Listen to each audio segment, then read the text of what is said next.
Hello, everyone. This is Dr. James, and today is the 17th of January, 2017. We have a number of people in the room today. It's an important conversation. After you have your data, how do you weave together the end game? Thank you all for being here, and thank those of you who will be watching by recording. So, not a little difficult to find exactly the quote I wanted to start our today's conversation, but this one, with a little bit of rewriting, said pretty much what I thought we wanted to say. For me, whatever this was, is like chess. So, writing your end game is like chess. It's like I'm herding a person or readers into a certain position. Say my end game is a final dissertation or thesis. I'm not going to actually take you and put you there. What I'm going to do is convince you that it's a good idea to move in the direction I want you to go. Now, this is talking in gamification language, but that's really the sense that you want to have when you're writing, that you're encouraging your reader to come along with you. And when you make it through your results, you haven't taken them to your findings. You're encouraging them to see the world from the position that your findings see the world. So how are we going to get to where we're going? This is one of the first quarter's webinar series, where it will be a webinar, an exercise, come back the following week, finish up the conversation in a way that is useful, and build on what you did in your exercise. So I hope all of you are willing and able to take in the exercise, and I'll put these up several times, but in the meantime, let me just copy and paste into the chat. This is the slides for today, because that's where your exercise will be. So how are we going to get there? Well, we're going to first talk about what is your golden thread, and it's your data. Your data decide what is your thread. And then how does this look in the light of your field? Well, that's your literature. What is important to you personally? This is your discussion. And how do you sum it up? That's your introduction and your abstract. So we'll have an exercise in which you'll answer the questions that I'm asking in the following slides. Next week, we'll talk about, you'll come to it with that exercise done, so you'll actually know how much work you'll need to be doing. And then we'll do a backwards mapping for the year so you can see what it takes in terms of getting your writing done. Today, we're going to go through these exercises, and then we're going to look at an award-winning thesis from Canada, actually, that in terms of how that person behaved as with these standards in mind, let me put it that way. Let's talk, for those of you that are new to doctoral net philosophy, your golden thread is actually a phrase that I borrowed from a researcher in South America, I believe, who was setting up some standards. I was looking into how dissertations and theses are examined around the world and doing a cross-comparative study. And this man, in his standards, asked a question about whether or not the golden thread was apparent. I think it really ties it together well. So you have your data, and your data have told you some things. And now it's your task to backtrack to what may have been written earlier, but to tie those threads through every chapter so that it gets as we said at the beginning, it takes your reader and helps them decide that they want to move where you want them to move. So here are some questions that you'll be asking in the exercise. Your golden thread. What's the real outcome of your data? This is not what you thought you were studying when you wrote it all up in the first place. This is not what you want to say at the end. This is what your data actually confirm as being true. So I see lots of people struggle with where their data really are and where they want them to be, where they thought they would be, and how they hope this exercise would pan out. The more you can leave that aside and you can look at what your data really are saying, the easier task you will be, that if you can be objective on these questions, the easier your task will be to write a cogent story all the way through your chapters. What does that mean? Well, you design each chapter to augment this thread. And I'll have an award winner at the end that'll show you how. Now, Adrian asks, and please, all of you, type away when you have questions. Does it make sense that if I think of the golden thread as having a theoretical dimension and an empirical dimension? Yes, it is. Totally makes sense. Your golden thread can actually be a weave. It might be the importance of your study, the outcome of your study based upon your field, and it might be the outcome of your study based upon your participants. You can have several. The more you have, the more difficult it is for you to write about each of them in a way that carries your readers through. Because your first and foremost task is never, never, never, never to confuse your readers. Because and it's just very practical, as soon as your readers, who are first and foremost your supervisors and your committee members, your examiners, outside examiners for your university, as soon as we become confused, you have major rewrites instead of minor rewrites. So keep the thread clear. But you can have as many as you want, and you can play with them as many ways as you want. And there's probably 2 or 3 ways. Your data probably are much more robust. Often, your data are as robust as 2 or 3 different kinds of things. So somebody who's really good at this game, many researchers, get one pot of data and write several stories out of it. That tends to be a set of skills that you come about later. Okay, let's talk about literature.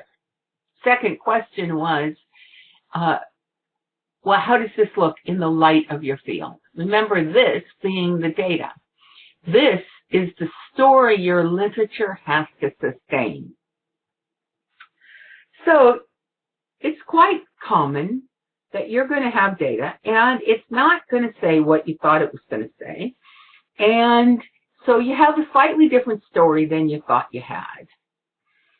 Now you really have to look seriously at how you're going to rework your literature, because your literature review absolutely needs to lead to the final conclusion perfectly. So what's going to need to be reworked? One question to ask in the light of your data is what is no longer necessary. Another thing, because frequently you're going to have, I don't know, history, whole key concepts, whole theoretical positions that just weren't backed up. Not that they're not backed up ever, they just weren't backed up by your data. So those need to come out because they'll confuse the reader. What new material has been written since you wrote your proposal or whatever pre-writing you had to have, depending on where you are in the world.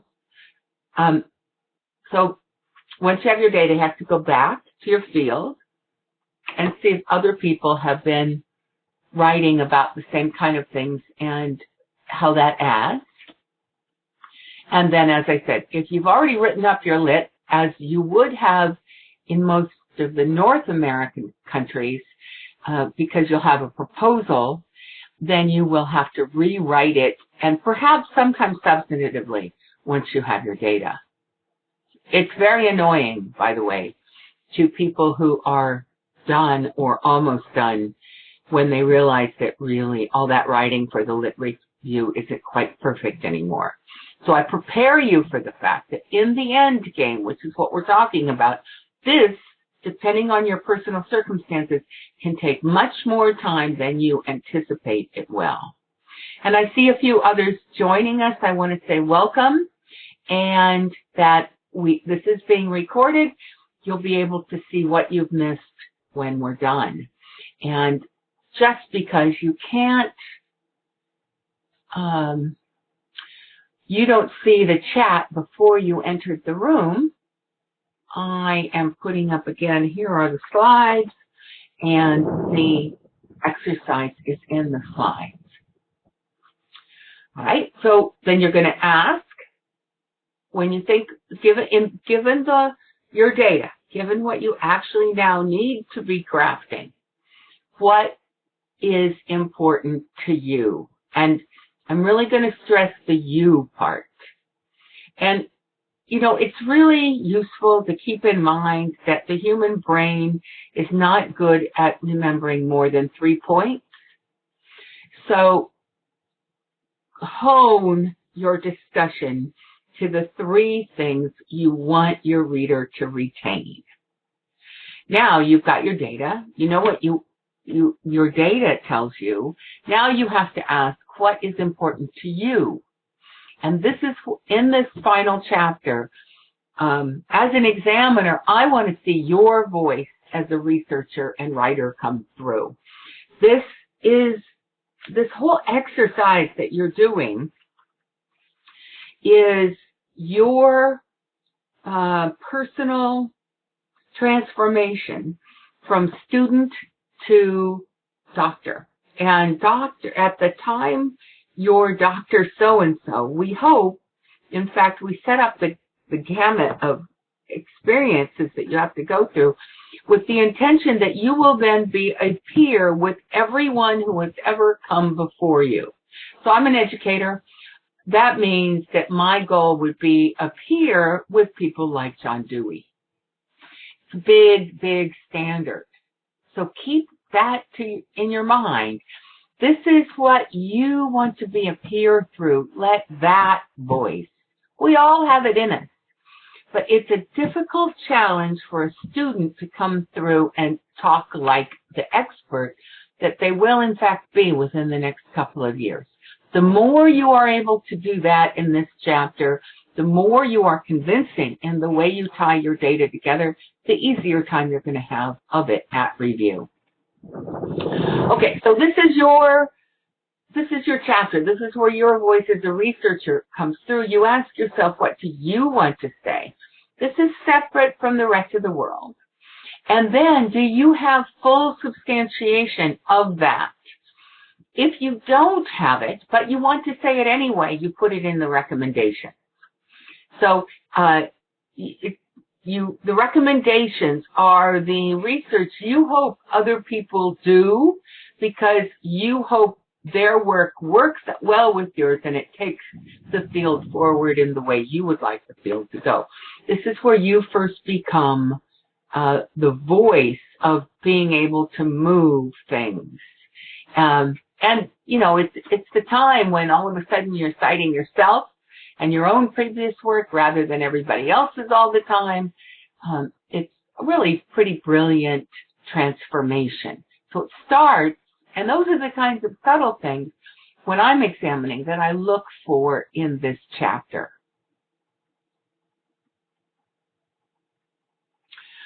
Now, there's 2 places where it's useful for you to be able to sum the whole thing up in a fairly concise manner.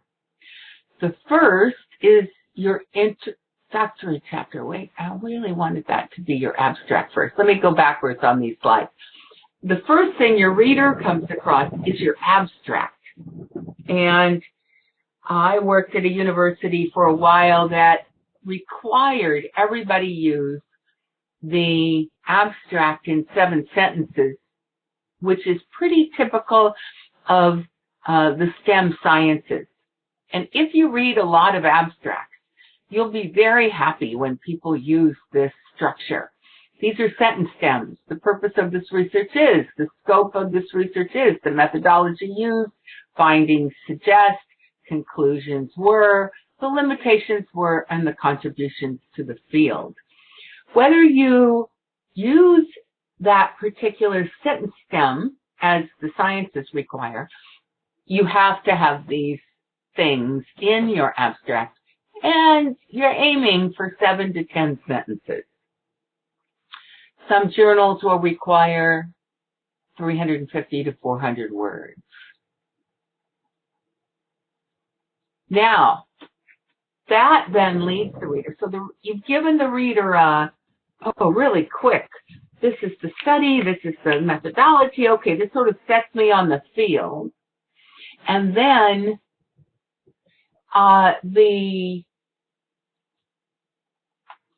you want your first chapter to expand on that and get us so excited about your study that we really want to read the rest of your 200 pages. So you're going back to the quote at the beginning. Your introduction is the key way that you help move me as your reader into the place you want me to be, which is excited about your study and ready to do the rest of it. And if you're in the Read, Listen, Comment group, which is our academic writing group that meets every other week after the webinars, and this is the Read, Listen, Comment week, we're going to do an exercise on first sentences today that help this forward motion. So, introduction, a summation of what happened, why it happened, and a hint of where it ended, and just a hint. You don't want to go too much into the ending because, after all, it'd be a spoiler alert. But you do want to say that the study was significant in the field and that it had, outcomes. So this is short. I think a 10-page introduction is nice. It gets me all the information I need, but then sets me off on the journey. Of course, as I say many times, your dissertation or thesis is an art form, not a path that only has one way of getting there, and you'll have to be responsible to the guidelines of your university. So some universities have page limits. There's just all kinds of things that go on. But if you get to decide everything that you're going to do, as I know Annalene does, then think in terms of short and sweet for the introduction.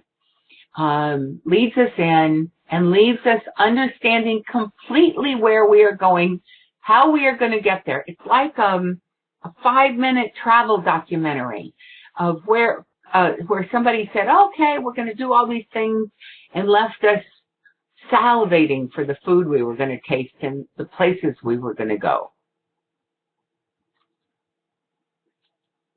We talked about the abstract. Okay, before we go into how an award winner does it, that was very short and sweet about how this golden thread plays through. And this sets up the exercise that I want you to do with your own work. So I'm going to close off the hands that came up before and type away. If anybody have a question about or a thought about any of this, want me to go in more in depth on any portion of how this golden thread plays through.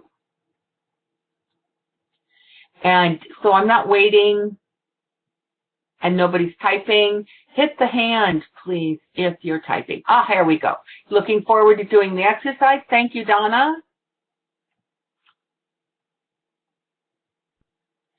It's an overview to help you know what to reflect on. Raise your hand if you have a question. Otherwise, I'm going to move into looking more closely at how an award winner did these things. Okay, good, Adrian. Type away, I'll wait.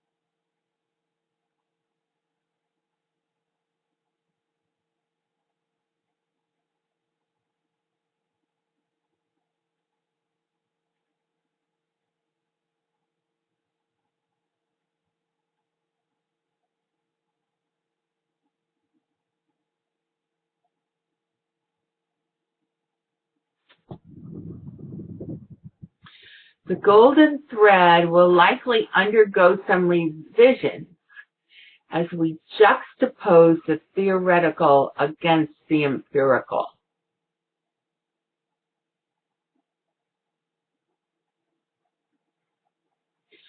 Well, I'm considering that it's absolutely correct, from the position of somebody about to go do that. I would just rephrase a small amount that your understanding of the golden thread will undergo some revisions as you juxtapose any portions of what you do against each other. But if you're lucky and if you're good, the golden thread comes through. The one that makes a document sing, different, exciting. These are the documents that make award winners. And what I look for, now it's not true in every award winner, but what I look through because who knows why some award winners are award winners, right? That's true in any award system. But what I look for is some idea that comes out of these data that is so beautifully tied together with the literature, and the writing is good and everything pulls it together nicely, that it's 200 pages, but it wasn't a difficult 200 pages because what the author was saying was clear all the way through. That's the standard you really want to be going for. Helpful, Adrian? So yes, your understanding will change, and if you're lucky, you'll get to a solid golden thread that everybody will be able to stand on, that juxtaposes your theoretical against your empirical and adds to your field, makes us really understand something we didn't understand before. Okay, here we go. No other hands raised. I'm going to say thank you to Stanley M. Amalatis, probably, who did a narrative inquiry into the experiences of individuals in the midst of organizational change, a shift from systems to stories. And this is, as you'll see, a Canadian study done for, I believe, Walden University, and it won some awards. And I'm going to start by reading you the full abstract. This study exposes how individuals, isn't that an interesting verb? Explores how individuals understand and make meaning of their experiences while in the midst of radical organizational change. Empirical materials for this research were obtained through written stories and interviews of the two groups of managers within the Canadian public sector who were themselves in the throes of organizational change. The findings of this study were analyzed through a three-dimensional narrative inquiry space framework. In this study, stories and metaphors were used as expressions of experience The results of the study support the postmodernist notion of dialectical, co-constructed, and recursive relationship within expressions, namely between metaphors and stories, and between expressions and experience. It was also discovered that 7 key variables moderated the relationship between expressions and experience. These variables are linked to 4 categories: cognitive, internal beliefs, relationships, and language. The findings of the study suggest that the success of managing change is directly related to the ability of leaders to attend to the problem of the interconnectedness between cybernetics and interpretive paradigms. The scholarly need to address this problem was in direct response to the predominant tendency among scholars and change practitioners to focus exclusively on either one of the 2 approaches. Accordingly, the call to scholars and practitioners to shift from systems to stories is grounded in the need to shift from the cognitive tyranny of either or to the genius of the and. Narrative inquiry is well aligned to promoting the cognitive genius of the and as a strategic tradition of inquiry. So, did all the things in the 7 sentences with a lot more excellence in language. And so I'm going to ask as we go through this for some ratings. So 5 is as good as you've ever seen. 1 is, oh, they ought to go back and do it. Please. Yeah, Donna, all the slides are in the slides, and I sent you the link, but I'll put it in again. So please rate this abstract on a scale of 1 to 5 as you see it or heard it. Just your first impressions. And meanwhile, I will put up the slide link again.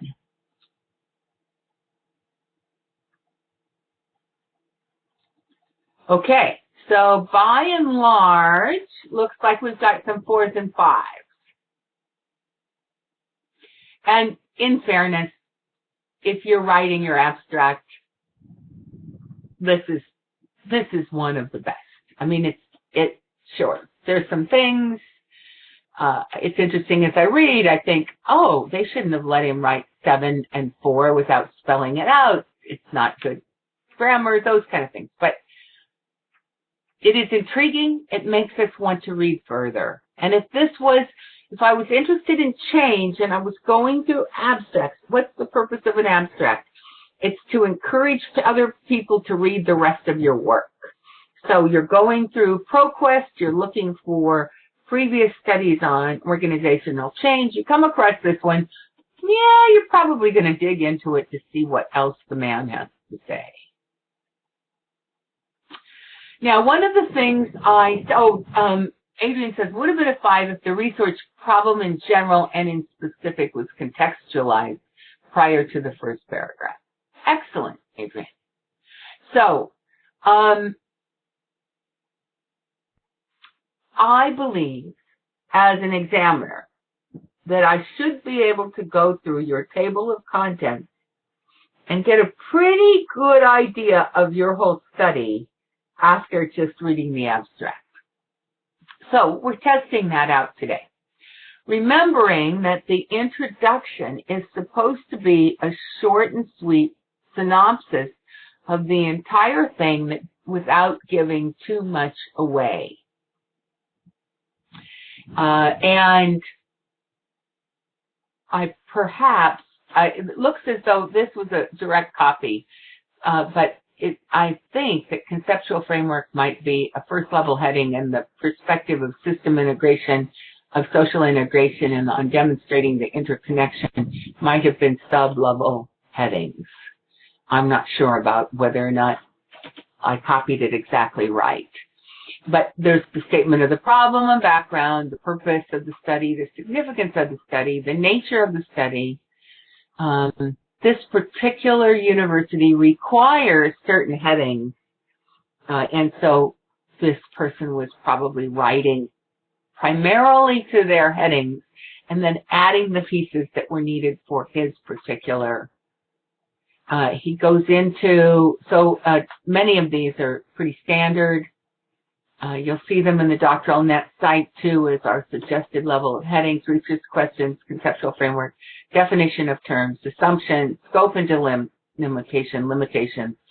If you use all of those and you do a pretty good job of writing them and you work on making them paragraphs fairly concise and your first sentences fairly concrete, you keep an eye on where you want it to go, what your golden thread is throughout them, you'll probably do a pretty good job.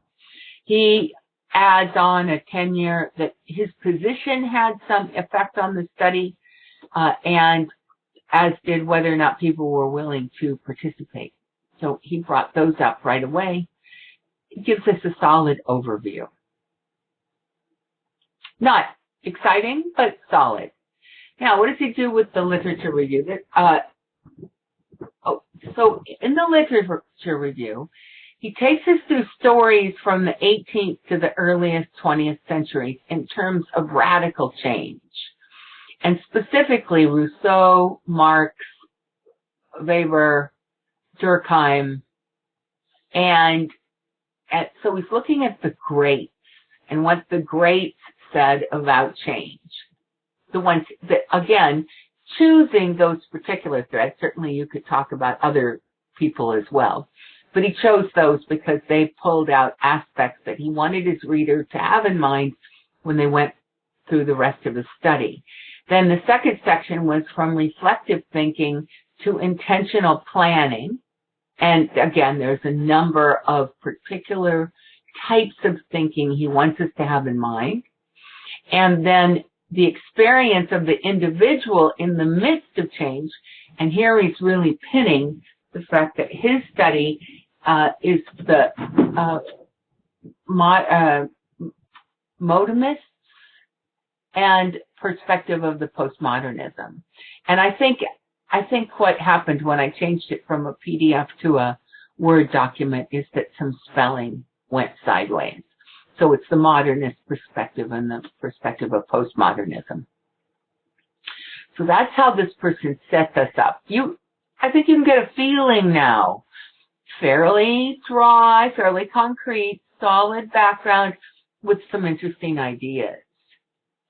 Then, now keeping the golden thread alive through the methodology is often a little challenging. Because for so many researchers, it's kind of an either or thing. One's the ideas we're working on, the other's the research we're doing. This person does it because it's narrative inquiry might be a little easier. So looking at narrative inquiry as an implication and its implication in social research, talks about the sample, then leads us into how empirical materials were collected that would augment that qualitative sample, how validity was established, how participants were engaged, and then what the overall effect was, why we can believe it's credible, and what ethical concerns there were.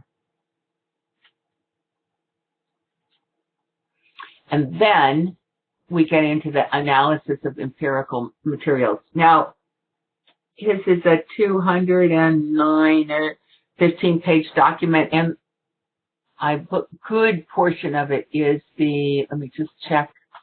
This isn't all. These are, so right now we've gone through 50 pages, and I didn't go through all of it. I think 75 of the 200 pages, so almost a third of his document is his results chapter. And some portions of it were repeated with the blue team, so I was able to not put them all down here. First, he gives us an overview of all the material, and again, remembering that there's empirical evidence and there's a lot of qualitative evidence. And if you have both, you have an enormous potential amount of data. So he's got a whole bunch of stuff in front of him.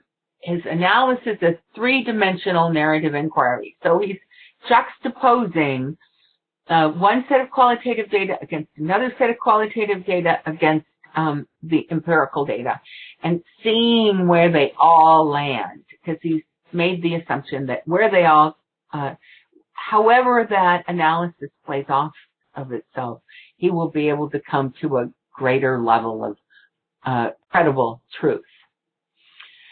First dimension is the temporal context, and the third dimension is the landscape of what went on. These two had a red team and a blue team, which he's discussed. And then the second, so that's just kind of, I would call that the context. Then the second dimension is the personal and the social. And here is where he comes into beginning to unpack the real interesting bits. So he takes us through the red team in certain people, and you can see he has tempted us by key phrases. It's like being a hamster on a forever turn wheel, and the dog is chasing his tail. It's like being card players in a game. The emperor has no clothes. It's like being in a tense-filled relationship that could be cut with a knife. I am their mother hen. Each of those key emotional impact, as an examiner of these documents, right away I want to read those sections, because there's something there. It's a bit different, a bit not dry, and it's really got me hooked on what he's trying to tell me. He goes on to talk about, then he does some analysis of it. He gets, he gets into some specifics about his analysis. These are all overview sections. And then he will go on and do the exact same thing for the other team. And then he'll tie them all together. And so thinking, Adrian, of what you said about having these two portions of knowledge that are playing off of each other, when you read his titles, you can begin to see some tension of recursive, backward glance, interconnectedness between things. He's helping the reader sort out some pretty complex thinking. And then he goes into his final chapter. And his final chapter is excellent in terms of its brevity and its relationship to what we can remember. So he sums up the findings of the research questions in terms of the red team and the blue team, which we've become familiar with, their personalities by now. And then he comes to conclusions about what he wants to say, and he calls them revelations, which is passionate, isn't it? It's an unusual study because we begin to see his personality and what really had meaning to him. Only a person could write Revelation 1 and 2. It isn't something that you get out of a head of the book. So consider the power of that as you're taking on your own study and what makes you passionate in this area. He comes to conclusions, and his conclusions then is where he wants to take us. And he's got three things: the problem out there, building relationships, and the paradox of it all. Adrian says it occurs to her that the writer is reconstructing another onion from its core, just like what we do with the Lit Review chapter, only that this one is the empirical onion rather than the theoretical one. You know, this onion is an interesting metaphor. Some of us think from the big in, like I have to have the whole umbrella. That's the metaphor I usually use, and then I need to understand all the pieces underneath it. Some people think from the core out, but there is that kind of organic in and out that is true in the way we think and the way we put together. It's the inductive model. It's all of those things, and how we infer. So perhaps, Adrian, it's always that way. All right. From my quick overview, again, 1 to 5. If this was a topic of interest to you, how likely would you be to read this document?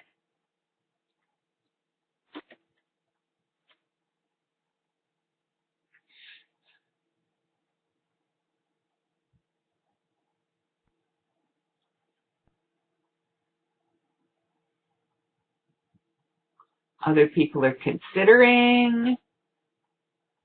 Some 5s, some 4s.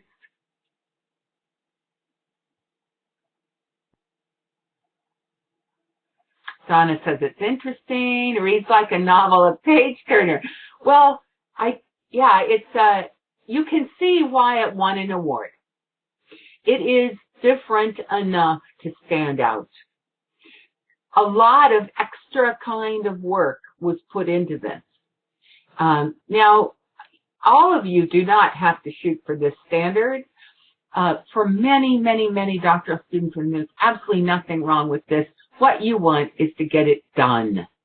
And if you want to get it done, you read, you do the standard headings, and you do the best job you can, and you will get through it, and you'll have a few more changes, and you'll get done.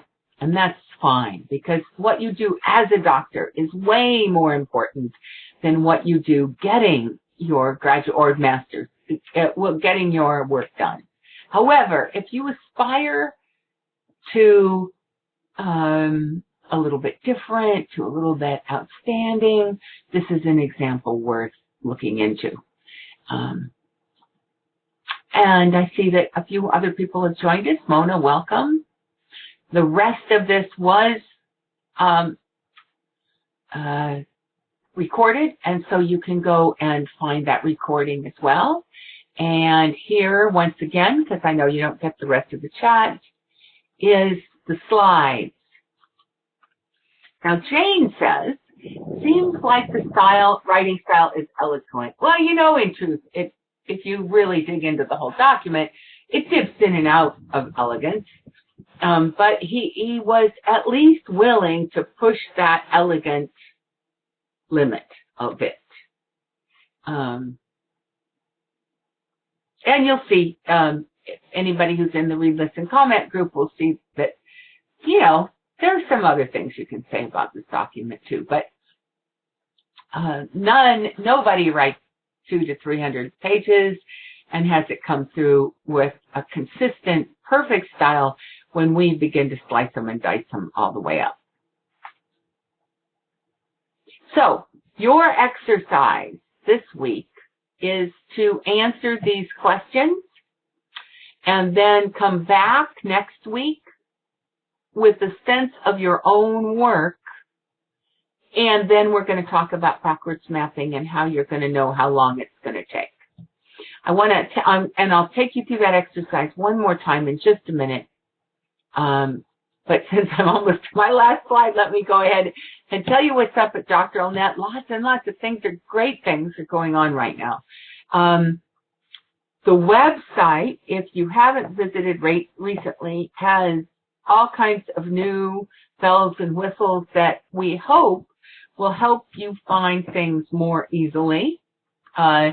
Always look for the search, and under the resources tab, there's a webinar search that is actually much better than if you go directly to our YouTube channel for webinars in terms of how easy it is to find things. But I find myself more and more just using search.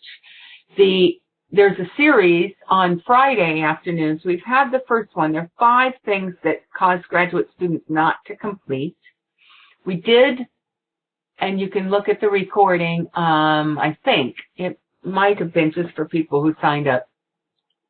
But we did one on ambiguity. This week is work-life balance. So if any of you are having work-life balance issues, every 2 weeks through February, then we'll come back in April to finish up. I'm out of the office for the month of March, which is why the long delay. These are major issues, and people have them, so tell your friends.